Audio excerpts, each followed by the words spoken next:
And I think if you look back 30 years, this is actually me at Jesus College, Cambridge, playing rugby 30 years ago. But if you think about 30 years ago, you know, suddenly these two viruses, or about 30 years ago, these two viruses came about, HIV and Hepatitis C. So which one was invented first? Not invented, discovered first.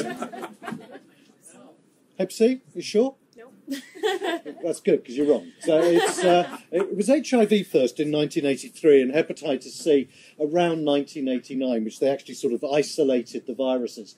And really, since that time, things have changed dramatically in HIV. HIV, of course, used to be a disease that was going to kill everybody, horrific opportunistic infections, horrific tumours. And over that 30 years, it's changed into this nice gentle disease where we're talking about the greying of the HIV epidemic and people living with HIV. Why is that? It's because we've developed, or people have developed for us, numerous drugs which we've learnt how to utilise appropriately. And I think that's the important thing. It's not only about having the drugs, it's about having those drugs and learning from clinical trials, from personal experience, from patient experience, about individualisation of those treatments. And so we're now in a situation where HIV is a disease which people should live with, not die from, and should experience a good quality and quantity of life. So that's really a success story. In hepatitis C, this is certainly what's happened in the UK. We haven't had all those drugs available to us. All we've got available to us at the present time are interferons, ribavirin, and 2 first-generation protease inhibitors, telaprevir and boceprevir.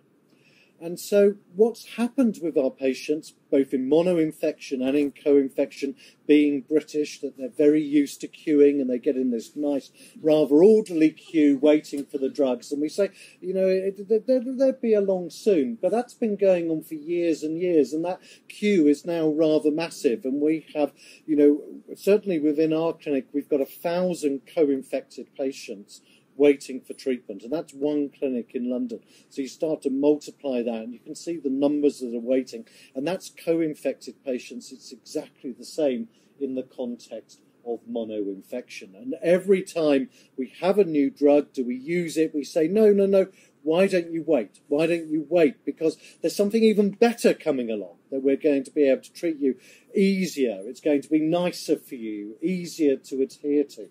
And so it's a big issue for the patient, because the patient is left thinking, well, how long do I have to wait? And the answer is, how long is a piece of string? We really don't know when we're going to have exactly the right combination for that individual patient, which is going to give us the greatest opportunity of success. So the patients have 2 choices. One is that you could keep everything crossed and hope that something will come and it's going to be the right thing for you, or you can treat now. And so it's a very difficult time for patients. Do you actually jump? Do you wait? And if you're going to wait, when do you jump? And clearly we have to base that upon viral characteristics, personal characteristics, and of course the state of the person's liver. And one of the great advantages of monitoring liver disease has been the advent of non-invasive methods to actually monitor frequently the state of the liver rather than liver biopsy. Certainly, however, things are going to change. Things are going to change dramatically in the context of hepatitis C. If you think about the drugs which we've all heard of, which are going to be coming or arriving any day, and then there's a whole load of other drugs out there which are going to come through as well. So certainly, you know, we're going to have to learn a whole load of new names. We're going to have to learn a whole load of new sites of action. You know, are we going to use drugs which target the host? Are we going to use drugs which target the virus? If we're using drugs which target the virus, which group of drugs? And we're going to have to really learn a completely new nomenclature. So it's going to become very, very confusing and very, very complicated. Or at least that's what hepatologists and virologists want us to think. It's like many things in life. You know, most things which are very complicated are actually very, very simple. So do you know cricket? Do you understand cricket? Do you know, let me ask you a question. I haven't asked anyone this. When was the first international cricket game played, do you think? No, it wasn't at Lord's, I promise you. You never guess where it was played. Where? No, when? Or when? I think it was 1857. And guess who the two teams were that played? I bet you'll never get this right. I'll give you £100 if you get this right. Last time I said that to a medical student, he got the question right. I had to give him £100, and you'll never guess. It was America versus Canada. It was the first international cricket, and I think it was 1857. 1840. In Australia, it was 1844. 1844. Yeah, so you should know about cricket, because cricket's like Trick question, Canada wasn't a country then. I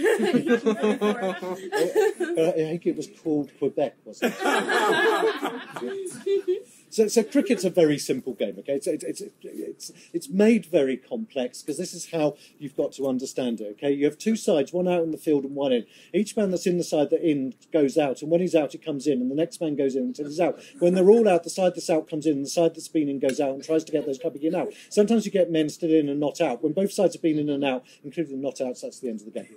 Okay. That's how a virologist would explain hepatitis C. But it's actually very easy. All that's about is a man pitching the ball, the man in blue's throwing the ball, and he's trying to hit that bit of wood, which is called the wicket. And the man in yellow is trying to hit that ball. The further he hits the ball, the more points he gets. And you can get that man in yellow out by hitting the bit of wood, so bowling him out. You can actually catch him out, so if he hits the ball without it bouncing, and if it hits him part of his body in front of the wicket, the bit of wood, he's out. And you've got 11 players a side, and the first side has 11 players, and they have to score as many points, runs they're called, as possible, and then the second side has a go. And the one with the most points wins. So it's actually a very, very simple game. And actually, hepatitis C and all the drugs are very, very simple as well. You just have to remember three endings. You've got the previrs, such as telaprevir, boceprevir, which are protease inhibitors. So previrs are protease inhibitors. If you think of the drugs ending in asvir, such as dalactasvir, they're affecting a different enzyme. They're NS5A inhibitors. And then you have polymerase inhibitors, both nucleosides and non-nucleosides, and they end in buvir, so sofosbuvir. And that's all you have to remember, and it's the same idea as HIV. We're trying to get combinations together for that individual patient. And what are we trying to get them to do? Well, first of all, they've got to be effective. We need to have drugs which are going to really eradicate hepatitis C. It's a different picture than HIV because it's a curable infection. And of course, to actually have that successful drug, it's not only about efficacy, it's about drugs having characteristics which allow patients to take them. So they need to be non-toxic. They've got to be simple to take. Same idea as HIV. We've got to start thinking about resistance, both if patients fail therapy, and we're already seeing reports of primary drug resistance for hepatitis C. In the context of HIV, we're going to have to be very careful about drug-drug interactions, and of course, wherever you are, it's all going to be about cost as well. All right, so it's not really rocket science. It's very, very simple. The other issue about hepatitis C is that when we come and look at data, rather as we come and look at data for HIV nowadays, there's going to be relatively small differences between drugs. There's going to be relatively small differences between combinations. So we've really got to look at that evidence really closely and try and find the real differences between the regimens. And sometimes that may be a little bit like looking for a needle in a haystack. So have you finished your lunch? Come with me. Thanks. All you have to do, it's a game of football now, so we've done cricket, is you've got to find me in that picture. Yes. Yeah? So that's what you've got to do. It's like looking at the journal and trying to find that little bit of information. So I'm somewhere in that picture. It's the same picture. It won't help. I promise you I'm there. Is that you? No. Where? Put your finger on me. But don't worry, I won't be upset. Yeah, that's right. Brilliant. So it's easy. You haven't finished, because you've got to keep on doing that in every single article. So find me again. Oh. Good. And this one? No, that's Mr. I'm always in the same seat, so it's very simple. Oh no. There's someone with glasses, but that's Right. oh good one. That's it. But that's what you've got to do. You've got to look at all that data. So you can sit down now. That's not, Okay. yeah, for the moment. But, you know, you've got to look at all that data and try and tease out the differences between drugs. The other thing we have to remember when we come and think about treating someone who is co-infected is, what is the importance of hepatitis C? What's the importance of hepatitis C on top of the HIV? So if we can treat HIV, why don't we want them to have hepatitis C? And there are several reasons why that may be. First of all, there's the issue of transmission. We're all aware of the classical methods of transmission via intravenous drug use. However, within the HIV-positive MSM population over the last 10 years, there's been this epidemic of acute sexually transmitted hepatitis C, which actually was first reported in London in our clinic and has gradually spread out to be reported throughout the world. And that's being driven by two things. It's being driven by sexual freedom, if you like, a lot of people having a lot of sex and a lot of unsafe sex in the context of HIV being potentially a preventable infection, either by treating people with diagnosis, PrEP and PEP, etc., and an increasing usage of intravenous drugs as part of the sex that these individuals are having. And so when we talk about the treatment of hepatitis C and the advent of DEAs, it's really important to have that paralleled with the idea of education, both to prevent new hepatitis C infections and, as you will see, to prevent individuals becoming reinfected.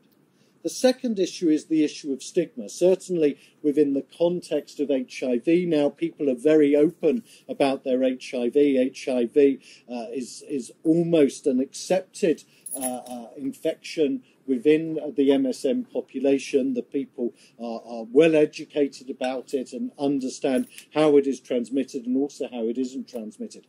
Hepatitis C is a very different thing, and hepatitis C is massively stigmatizing, including stigmatization within the HIV population. And the major driver to people wanting treatment within the clinic is not, I've got hepatitis C and it's an infection. It's about the stigmatization and the effect on relationships of this infection.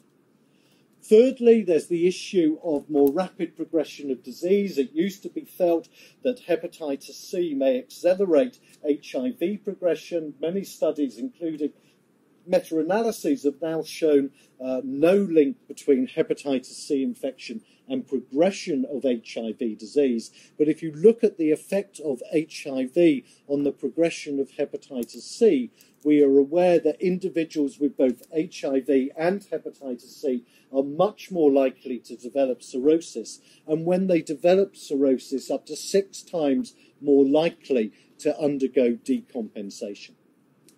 Then we have the idea of these HIV-related comorbidities, and important to realise that hepatitis C may exaggerate those comorbidities. So we're all aware of HIV being associated with immune activation, immune dysregulation, affecting a whole range of organs and systems throughout the body in a variety of different ways. But what we have to remember that in that individual with HIV, with this immune activation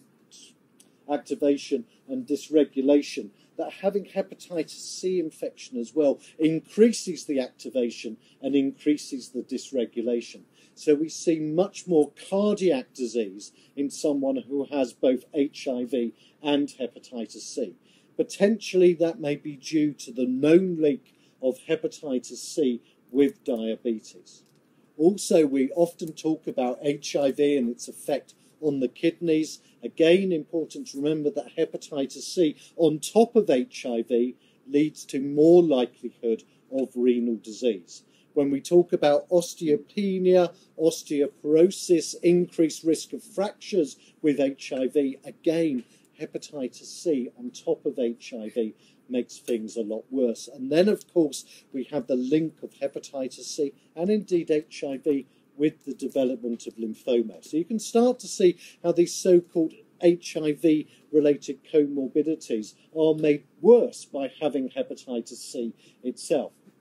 And if you actually look at individuals who've been treated for hepatitis C and have actually got a sustained virological response in the context of HIV, if we look at liver-related death, non-liver-related death, here non-HIV, non-liver-related deaths, all of those individuals who've been treated for hepatitis C and cleared have a reduction in the mortality associated with all of those disorders. Then, of course, we have the increased risk of toxicity from the treatment we want to give for HIV. And that shouldn't be surprising, of course. The drugs that we give, or the majority of the drugs which we commonly use to treat HIV, are metabolized by the liver. So if the liver is already inflamed from the hepatitis C, it shouldn't be a surprise that we're more likely to get toxicity. More likely to get toxicity with non-nucleosides and protease inhibitors particularly. Certainly what we've done in the past in our co-infected population is we've been much more likely to use the integrase inhibitor raltegravir, and this is data which we published last month or 2 months ago in the Journal of Infection, just looking at the effect on ALT of giving a non-nucleoside, a protease inhibitor or an integrase inhibitor on liver markers of inflammation. And clearly the integrase inhibitors appear to be the safest. However, even with an integrase inhibitor, around 1/5 of patients within 24 weeks will develop a grade 3 or 4 hepatotoxicity. And so we've used other drugs as well. I think that because raltegravir is dosed twice daily, there has been a move driven very much by patients who want to take one tablet once a day or once daily treatment. We don't really have access to dolutegravir, but the pharmacokinetics of dolutegravir and its safety profile so far, as reported from clinical trials, would suggest that may be an option. We do have some information on Stribald and its use in co-infected patients, again small numbers of patients, but very little change in inflammatory markers in the co-infected population. And although this slide doesn't really back up its use, rilpivirine, which in this study, which is an analysis of patients who were in ECHO and THRIVE, showing similar rates of inflammation in patients treated with either rilpivirine or efavirenz. In clinical practice, we've just collected data on about 2,000 patients in Europe, over 100 of which were co-infected. And we've shown that this is actually rilpivirine, a really good choice. And it's really replaced raltegravir as our treatment of choice now in our co-infected population, where it's reasonable to use that drug. Finally, of course, the major issue why you don't want to have hepatitis C and HIV is that it kills you. The actual putting all of those things together, not being able to take your antiretrovirals, potentially more comorbidities, more liver disease, is that one of the reasons we really need to be thinking about treatment is the fact of the massive effect on the mortality outcome in individuals infected with HIV. So we need to think very positively about the treatments and how we're going to utilise them. Again, hepatitis C is very much like HIV as it replicates. It replicates very, very quickly, and as it replicates, it makes lots of mistakes. So because it's replicating quickly, because it's making mistakes as it replicates, every mutant or double mutant possible is actually developed every single day. And so if we don't utilise drugs appropriately, then it's very likely that the hepatitis C virus will develop resistance. So it's the same mantras, if you like, as HIV. First of all, we must use drugs which are potent, And by that we mean are highly effective and that the patient is able to take them, and realise people are not going to be 100% adherent, so we need to ensure that not only do we have very potent drugs, but also that we have drugs with a high genetic barrier to resistance as well. And so, the hepatitis C moves very, very quickly. It moves very, very quickly. 2 years ago, we were all saying what fantastic drugs boceprevir was. We were saying, look at these results. Boceprevir has moved in the co-infected population, has doubled the number of patients who can respond to 48 weeks of treatment. If we think about telaprevir, we were saying exactly the same. 75% of patients in this clinical study with pegylate interferon ribavirin and telaprevir now able to achieve success. And just 2 years later, the people who make telaprevir have said, because of the movements within the field of hepatitis C, we are going to stop manufacturing telaprevir. That's how quickly things have moved. And perhaps we've been a little bit fickle by saying, aren't these drugs fantastic? And then saying, actually, we don't believe these drugs are very good. I think the drugs are good, but there's always been issues with both of them. With boceprevir, there's been the issues of toxicity, with anemia, neutropenia, dysgeusia. Telaprevir, again, anemia, skin rash, and it also can cause an itchy bottom by passing through unchanged, and it's an irritant to the rectal mucosa. The drugs were dosed twice or 3 times a day, multiple tablets, and from what we've learnt in HIV, clearly that is a disadvantage because of how that will affect adherence. So if we look at telaprevir and boceprevir, yes, they were good drugs, but they only had medium to low potency. And when people were unable to take it, of course, then it had a low resistance barrier. So people would develop resistance, or the virus would develop resistance very rapidly. So we then moved on to second generation drugs, or really, perhaps more appropriately, first generation, second wave drugs. And those were really faldaprevir that was made by Boehringer. Boehringer are no longer going to develop faldaprevir, and semiotics. And these drugs had higher potency, but still a lower resistance barrier. But if we look at the results of semiotics with pegylated interferon ribavirin, we're approaching 80% of patients naive to therapy achieving success. Relapsers who have already shown themselves to be able to take a full course of interferon, almost 90% undetectable.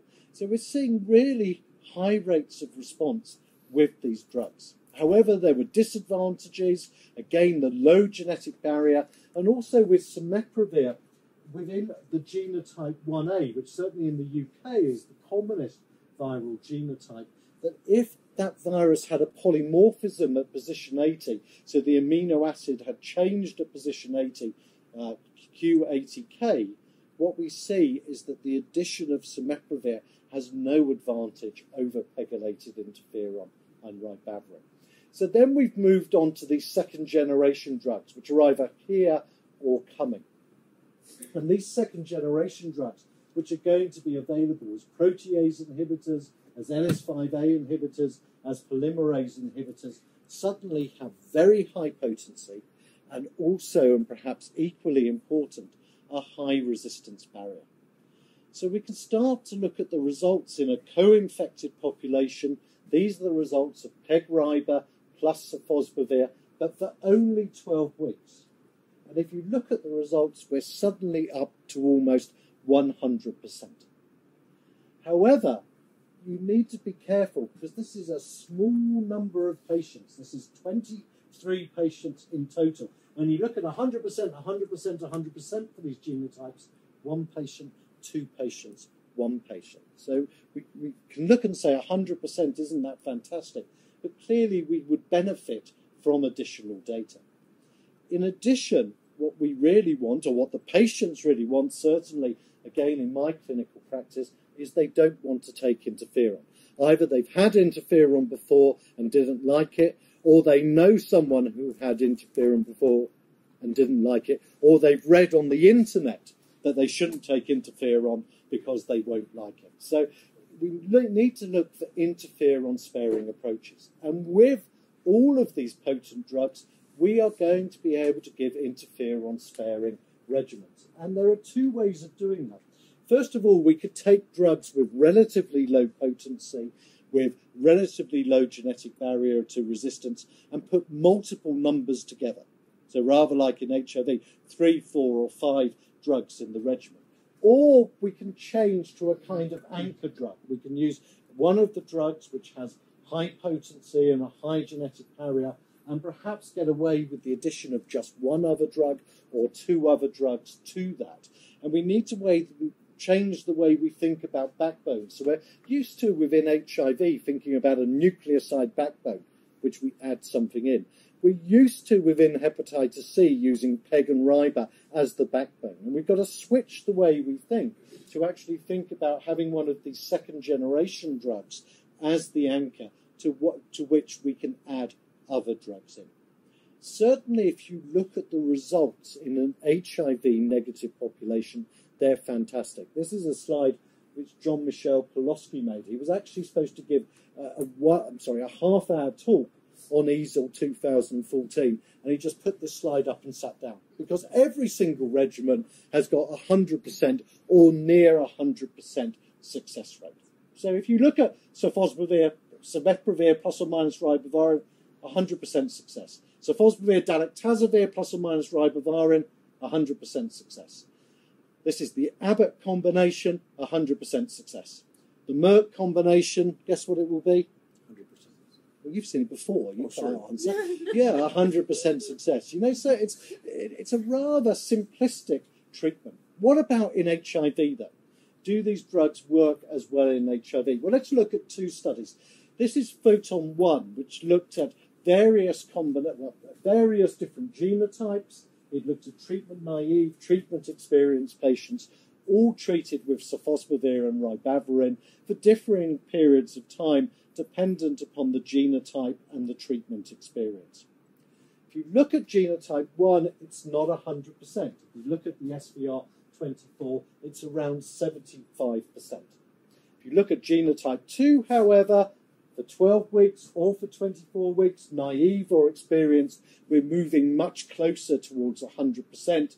Genotype 3, naive patients treated for 12 weeks, not particularly good again, 67%. But if we move up to 24 weeks, and these were treatment experienced patients, again, moving up towards 100%. Then we have the European study, sofosbuvir and ribavirin again, different genotypes. It includes genotype 4, treatment experienced, treatment naive, treated for different periods of time. And here we see rather different results. The genotype 1, 2, 3, and 4, all approaching 100%. Is that very different from the HIV negative population? Well, with sofosbuvir and just a single other drug, and this isn't a DAA, remember ribavirin isn't a DAA, so you're only giving 1 DAA, but if you actually look and compare the results between an HIV negative population and then an HIV positive population, the results are at least as good in an HIV positive population as in an HIV negative population. So it shouldn't be complex. You know, we should be able to translate. We don't need large clinical studies. I think it's now accepted that we can translate the results in an HIV negative population, at least in clinical trials, into what one would expect to be the results in an HIV positive population. And indeed, if you look at the results in clinical practice, this is actually of PEG-RIBA and telaprevir, the results in an HIV positive population were even better than in an HIV negative population. Why is that? Well, if you're HIV positive and want treatment for your hep C, you have to have an undetectable viral load, so you've shown yourself to be adherent to your treatment already. So perhaps it's not surprising that you actually do better. So what you can actually think about with treatment for hepatitis C now is it should be a really big exclamation mark. Why is an exclamation mark the shape of an exclamation mark?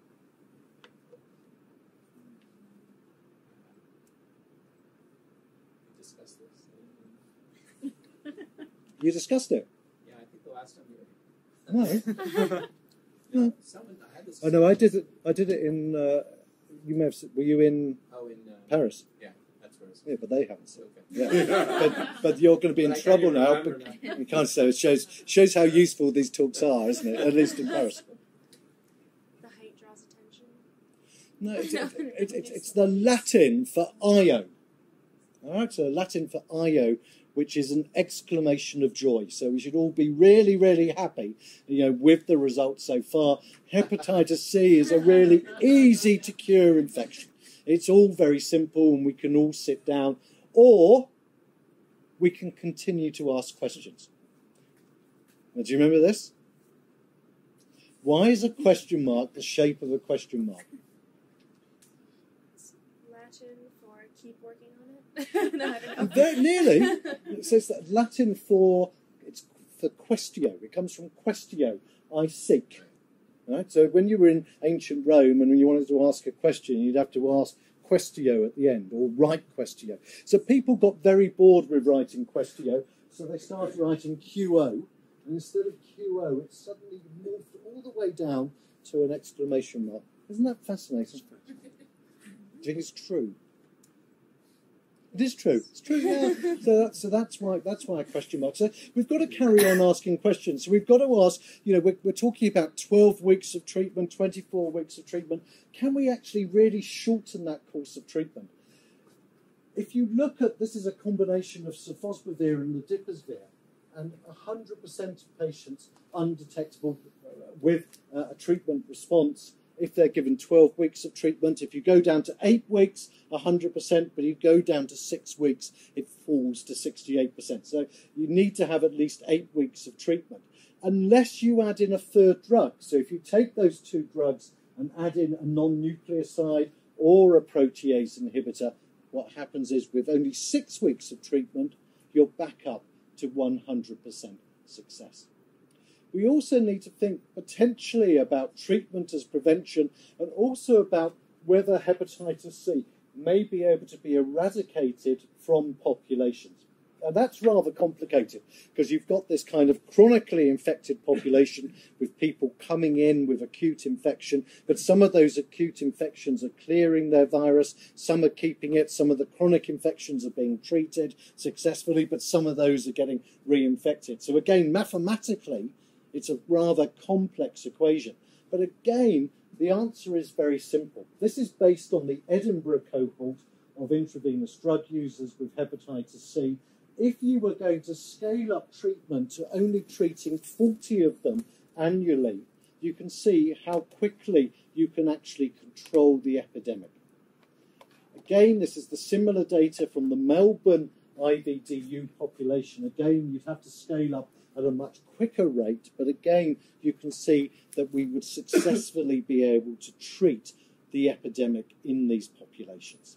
So with that kind of results, you can think about, what's to worry about? What could really possibly go wrong? First of all, if you've got a clinical trial which is continuously showing 100% success, and you're bringing out a new regimen, you need to make damn sure that you get 100% success. The lady from Merck, I remember telling me, she put up results and it was 92%, and the hepatologist said, well, your drugs don't work. Not your fantastic drugs, 92% said, well, your drugs don't work. So you've got to make really damn sure it's 100%. So you do that by cherry-picking your patients. You need to make sure that all of those patients are going to take all of those drugs, and that they're going to come back during the clinical trial. So it may be very different from a clinical trial population to a real-life population. Secondly, it's going to be very much within HIV, a balancing act, that we know that the drugs which are coming through, the majority of them do have quite complex drug-drug interactions. So sofosbuvir appears relatively safe.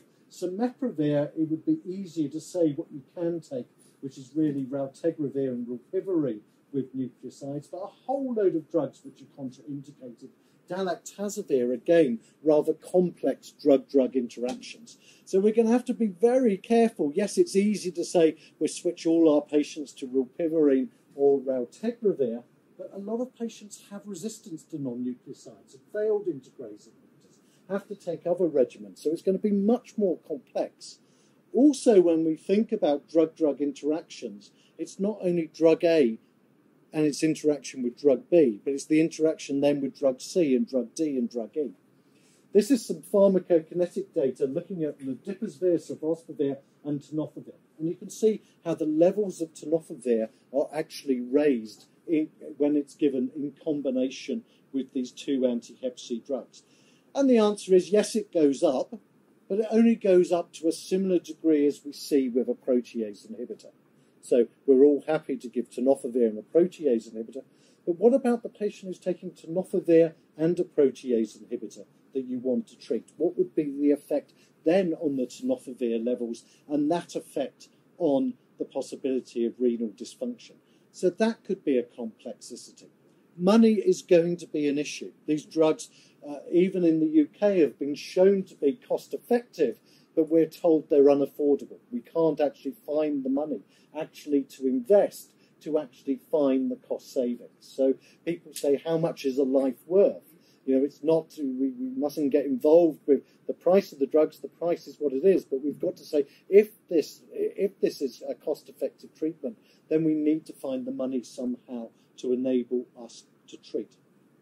And then we have the horny issue of reinfection.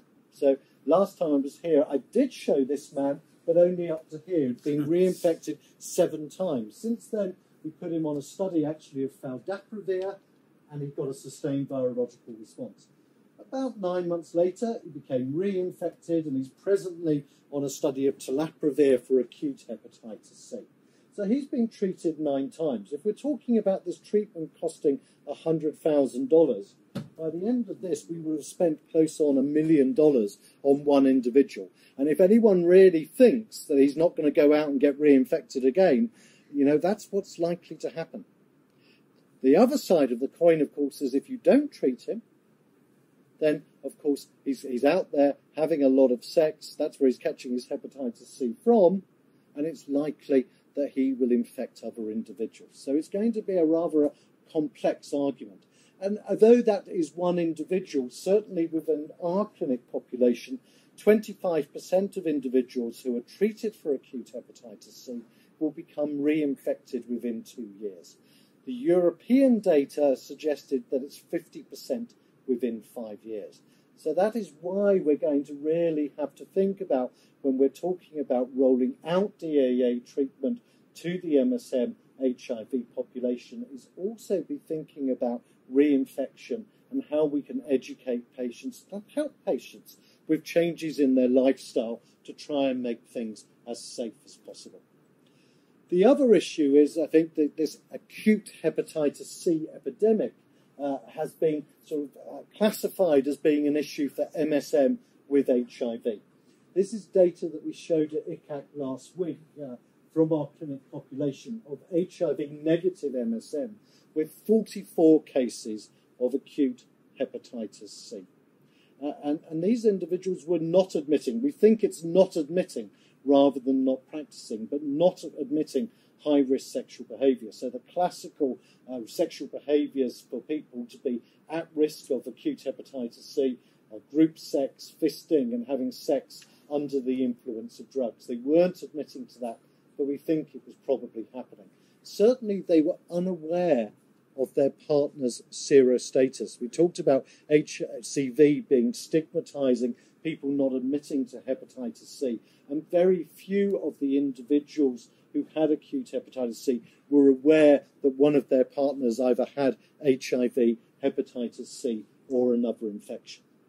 These individuals with acute hepatitis C were picking up other sexually transmitted infections as well, which may have broken down the mucosal barrier and allowing more likely infection with hepatitis C. But interestingly, and perhaps slightly worrying, spontaneous clearance was very high. So if you look at the HIV positive population, it's around 15% will spontaneously clear. This is 34%. And the worry there is people will say, well, I got rid of it once, why bother? You know, I can get rid of it again and again and again. And also something to think about was within this population, 2 of those individuals were on an HIV pre-exposure prophylaxis study. And actually, if you look at this study called PROUD, I think they've now got 3 or even 4 individuals within that population who have got acute hepatitis C. No one's got HIV, no one's got HIV, but 3 or 4 of them have actually got acute hepatitis C.